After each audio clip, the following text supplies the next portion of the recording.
Today we have a beautiful 2016 Lexus RX350. We're gonna go over it today and check it out. I know a lot of you guys are on the market for SUVs, and this is a midsize SUV, very popular one. Obviously so, because it's a Lexus and everybody knows the reliability of the Lexus, but we're gonna jump right into this car. I think this is one of the best looking RXs to ever come out. I actually like the new ones too, but I think they nailed it on the head with this design, even compared to all the RXs from the 90s and early 2000s as well. RX 350, not the F Sport, which is the more performance variant of it, which gives it a little bit more performance, but I don't know if anybody really wants as much performance out of a RX 350 as what it gives you. But the grille is something that was very undeniable when this car first came out. A lot of people had a lot to say about the grille, how big they were. Obviously, it had that Lexus design language that it still has to some extent. And there were, I think, a couple iterations of the grille and how it looked, but I think it aged pretty well. It sort of kind of went back to the days of huge grills from the 30s and 40s and 50s, but I think it aged really well. I think this generation is a great generation. I still think it looks very modern and just very sleek as a four-door SUV, midsize SUV. As you can see, the windshield is very slanted, and this was the design of Lexus at the time because a lot of people were saying, oh, it wasn't sporty enough, the RX wasn't sporty enough, so they tried to make it more sporty, and I think it does a pretty good job of it. It was a departure of what they originally were doing with the RX because they had an older crowd and they were trying to appeal to a younger demographic. And frankly, it had a lot to live up to, especially with like the Porsche Cayens and the Acura MDXs and the BMW X5s. But it did a pretty good job for what it was meant to do, and you have the Lexus reliability. One thing I also always did love, and I know some people might not like it as well, is they had the roof line or like floating roof design to where the window comes all the way right here, and the actual structure of the car, at least from what it looks like on the outside, maybe not from underneath, but it is like intercrossed by the mirror that goes all the way back. So I always liked that design. I think that was an interesting design and gives it like a little bit more character in the back. Sort of kind of makes it look like a shark in a way, if that makes sense. I don't know if that makes sense or not, but it's very interesting. And in the back, we have, again, the slanted roof and the slanted glass. They were definitely trying to aim it to a younger buyer and for a more sportier experience as well.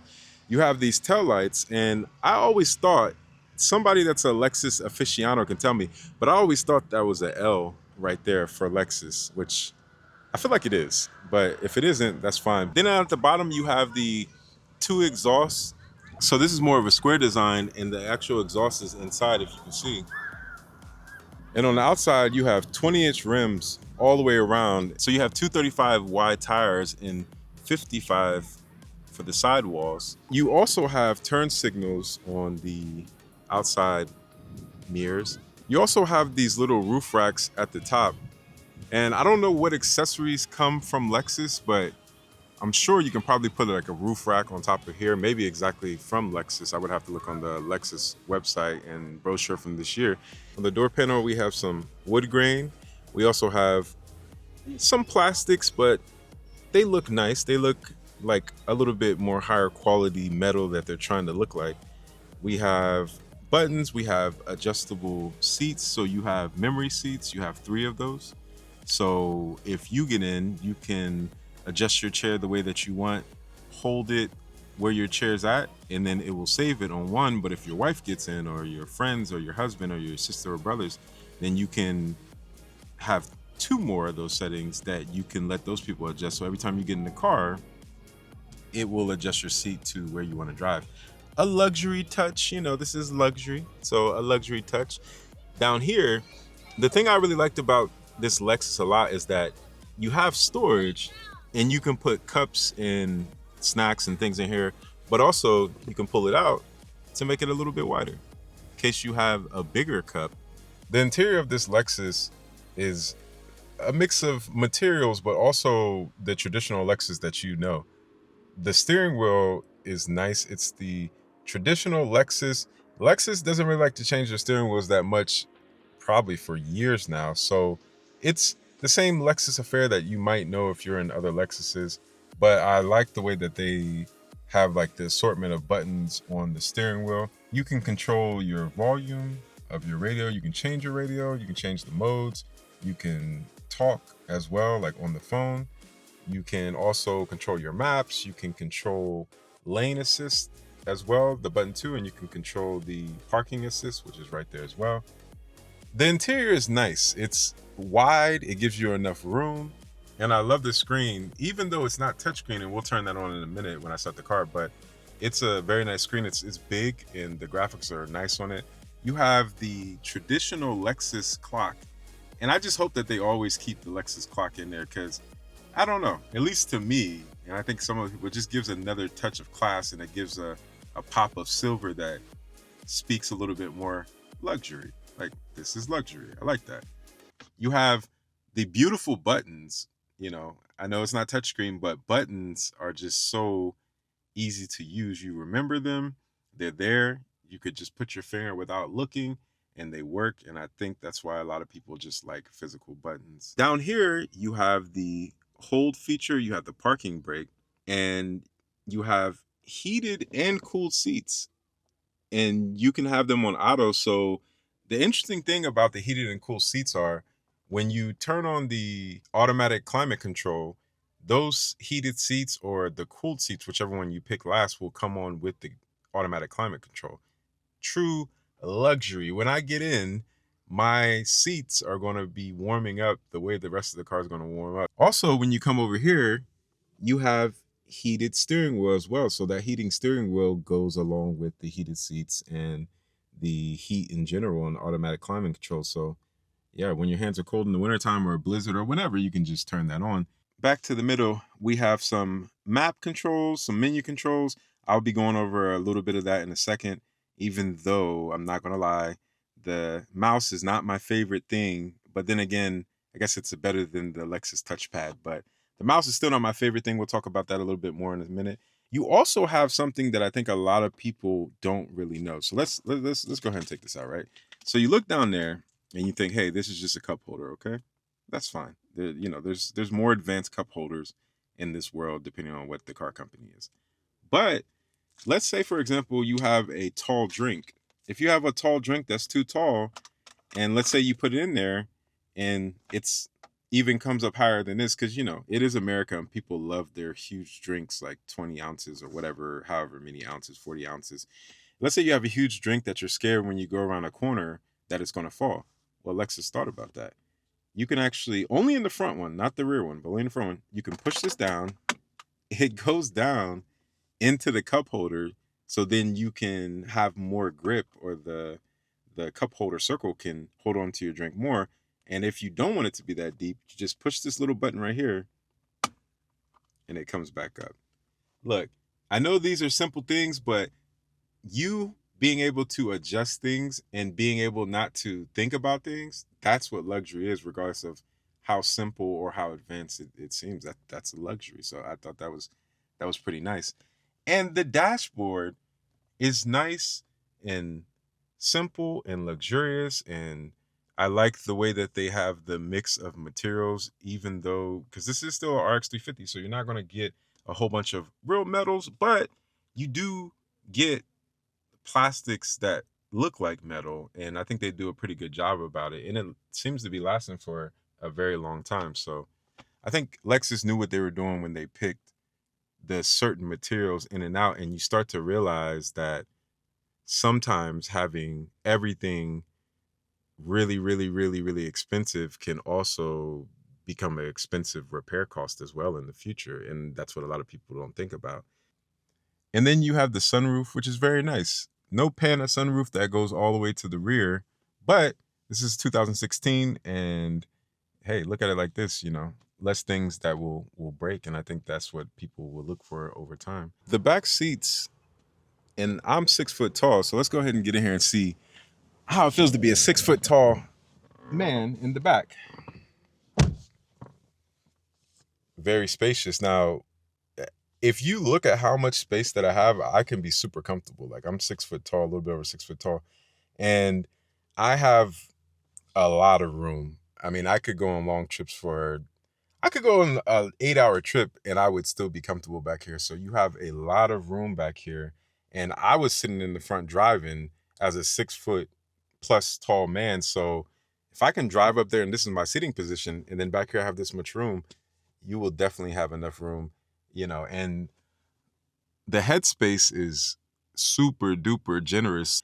Up here, you have the basics of the dome lights where you can turn the dome lights on and off for lighting. Down here, it's just, you need air, you need vents, and you have 2 vents.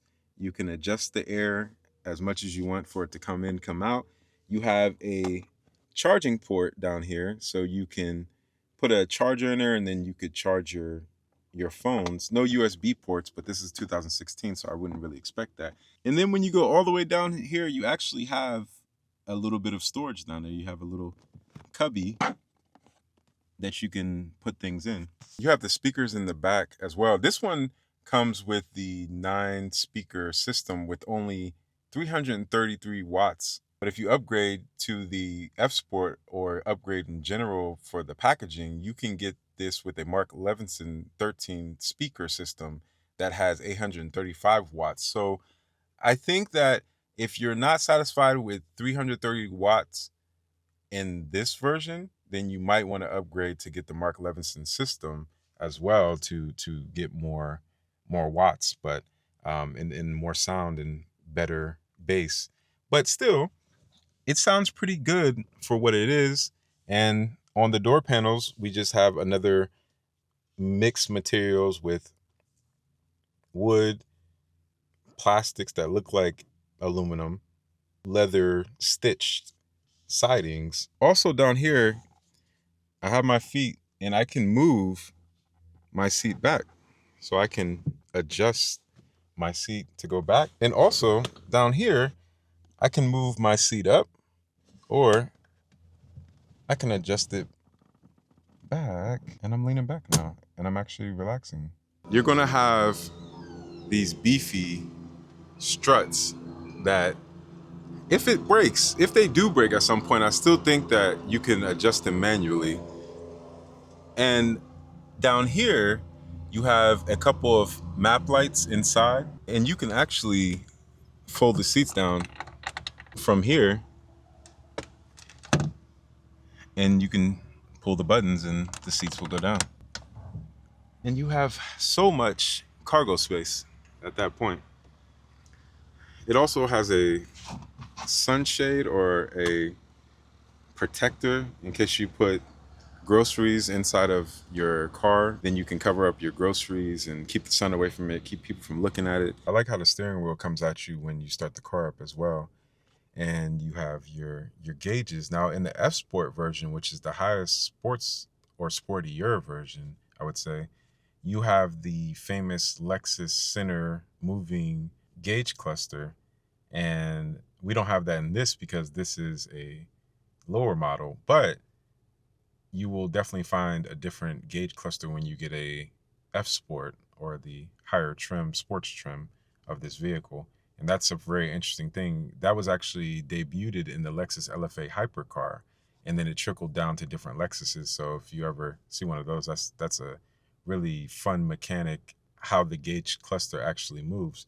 But here we have coolant temperature all the way to the left, RPMs, rotations per minute of the actual motor. That's what that means in case you never knew. The miles per hour, obviously, how many miles you're going per hour, and then the gas. And then we have this center screen that tells you different things like the temperature outside, the range you have left, and all kind of interesting info that we'll get into in a second. This car also comes with a lot of warning detection, and it comes with a parking warning detection. So if you get too close to something, it will start to beep. That's what that P is all the way over here in this corner. You have rear collision sensors around the car as well. So if you're backing up, the car will warn you by beeping and by letting you know with lights in the mirrors. Then you have BSM, which you see that light over here too on, which is blind spot monitoring. And in your blind spots around the car, it will beep if there's an object as well. So this car has a lot of sensors and a lot of protection to prevent you from hitting things, which, depending on what kind of driver you are, if you're more of a driver where you want the car to do everything for you and you don't want to think as much and you're not a thinking driver, then this would be great for you. So on the steering wheel, like I stated earlier, you have buttons, and this button right here actually shows you information in the middle of that screen. So on the screen, I can see my range, after refuel, how many miles per gallon, after starting. If you keep scrolling down, you can see the eco indicator, but you use this to go up and down and scroll left and right between these indicators. So you can keep going down. It says tire pressure, and this one is actually one that I'm going to use when I drive a little bit to show you guys about this all-wheel drive system. Now, this goes into the all-wheel drive system that I'll talk about when we drive a little bit, but this actually shows you the vectoring of power, or how much power is going to the front wheels and how much power is going to the rear wheels. And I will show you guys a little bit more about why this is more of a front-wheel drive based all-wheel drive system. It's an all-wheel drive system on demand, meaning when you slip or there's snow or ice or rain, and when the car detects slippage, it will send up to 50% of the power to the rear. But we're going to get into that when we drive. But this has all kind of information that you can think about. It has a sway warning, so it will vibrate the steering wheel and wake you up, or try to wake you up when you doze off if you're driving, you're not paying attention and you go out of the lines. So it will basically try to tell you, hey, like, pull over and get coffee or relax and chill. This car has lane detection warning, and with lane detection warning, you'll get a beep when you're too close to a car or object when you're driving. And if you look right here, don't know if you can see it, but right here in the corner, there's two cars. There's a car right here, and then there's like a signal symbol, and there's a car right there. And what that does is that lights up, those symbols light up when you're getting too close to a car. So this car is definitely trying to protect you, and it has a lot of features because it is a luxury truck. We go to the middle system now. Now, this is the thing that I have a little bit of a gripe about. Down here, you can control the screen, and there's GPS, right? Which obviously these graphics are a little bit older because this is 2016, and Lexus did use their system for a very, very long time. But when you push on menu, you can go to the main menu and you have phone and media and radio and destination, Lexus app suites, info, climate, setup, all these things. My biggest gripe with this is that the sensitivity of the mouse is very, very sensitive, and the actual mouse feels a little notchy. So it's not super duper smooth, which, you know, in some aspects I wouldn't expect it to be because there's limited space here. So it can actually articulate itself. And it also needs to stay in check as well, right? Because like, you don't want this mouse to be sliding all over the place.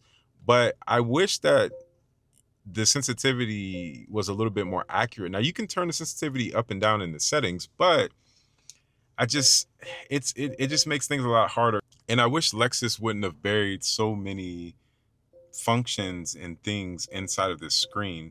It's sort of kind of, for me, it takes a little bit to get used to, and over time it sort of kind of makes you not want to touch some things you do, some things you don't. So I think for me, that's one of the things that I didn't like about the RX350 was the actual mouse control, and it's not touchscreen, so you're sort of forced to use this. Down here you have the eco mode and the sport mode. So the eco mode is over here. You turn it, and when you go back to the gauge cluster, it will say eco mode. Then you can turn it to sport, and then the gauges will actually change into a red color to let you know that you're into sport. And then when you want to go back to normal mode, which is in between sport and eco, you just push on the button and you go back to normal mode. So here you can disconnect and connect the all-wheel drive, and then here you have the traction control on or off, which I prefer it off, but obviously a lot of people might prefer it on. So you have storage here, and you also have a extra armrest for your wrist and the rest of your arm back there for the mouse pad. But here's one thing, bet you didn't know, this is actually dubbed as storage too. So what you do is you open this, And also, there's a lever right here, and you pull it to the side, and look at that. Secret compartment for whatever you want to put in there. But you know what? I'm a little hot right now. So let's go ahead and throw on the cooled seats in the summertime. So I got the cool seats on full blast. Can you hear those? Oh, that's nice. That's cool. These seats actually have little fans in them that are on right now. I don't know if the camera's picking it up, but those holes, you feel cold air coming out of that. It's really nice. In the engine bay, we have a 3.5 liter V6 using the Toyota Camry, using the Toyota Highlander and other Toyota products. This motor's been going on for over 10 years now. It's super reliable. It's one of those motors where you almost just change the oil and maybe one or two other things and it will last forever to oblivion if you take care of it. And it moves the car pretty adequately. It's very smooth, very refined. Toyota and Lexus V6s are known for their refinement. They're like butter, and they're just really great engines that will last for a long time. If you want an engine that's going to give you less problems and more on road, less at car shop, this is the engine in the vehicle that you want. With this engine, the beautiful thing about it also too is that it takes unleaded gas, so you don't have to worry about premium prices. This is a nice new development in Columbus, Ohio. And it's in Marble Cliff.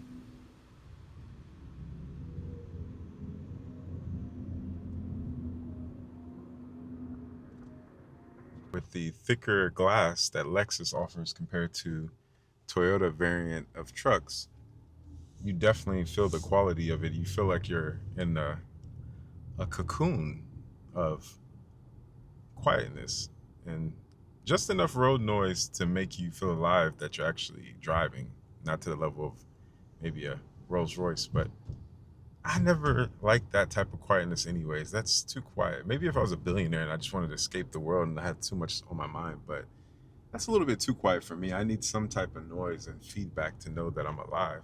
And one thing I've noticed is that the ride quality is very comfortable. You do feel the road still a little bit, but I think that's a good thing. This car is not the F Sport variant, and it more so like woofs over the road. It glides over the road, and there is a little bit of body roll, but I think if you're looking more for luxury, that body roll won't really get on your nerves too much.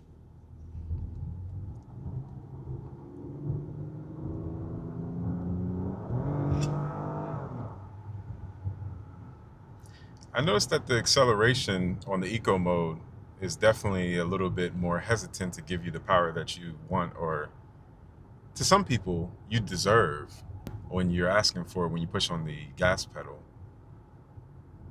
But I like the way that it handles bumps. I think the dampening is more so focused on luxury than it is sport, but not so much like the generations before where it was really more luxurious than it was sport at all. I think this has a little bit of sporty characteristics to it, and I think that comes together nice to where I wouldn't say this is a sports truck, even an Acura MDX, but I would say that it's close. And the way that it delivers power through the all-wheel drive system, you can still tell that it's front-wheel drive bias for the most part. And actually, I'm going to put that screen on here in a second so you guys can see what is going on when it comes to the bias between the front and the rear. And I've put the screen on to try to show you guys how much power is actually going to the front. The top part right here is the front tires and the bottom part is the rear tires. So you'll see that this is more of a front wheel drive base. You can get RXs or RX350s just front wheel drive. So Lexus does this and other companies do this to save money. They already have a front wheel drive platform. So then they add all-wheel drive in here. This is all-wheel drive on demand, which is a type of all-wheel drive system. Subaru uses a symmetrical all-wheel drive system where it's 50% of the power to the front and rear at all times. This is more of 80% to the front and 50 in the back when we need it.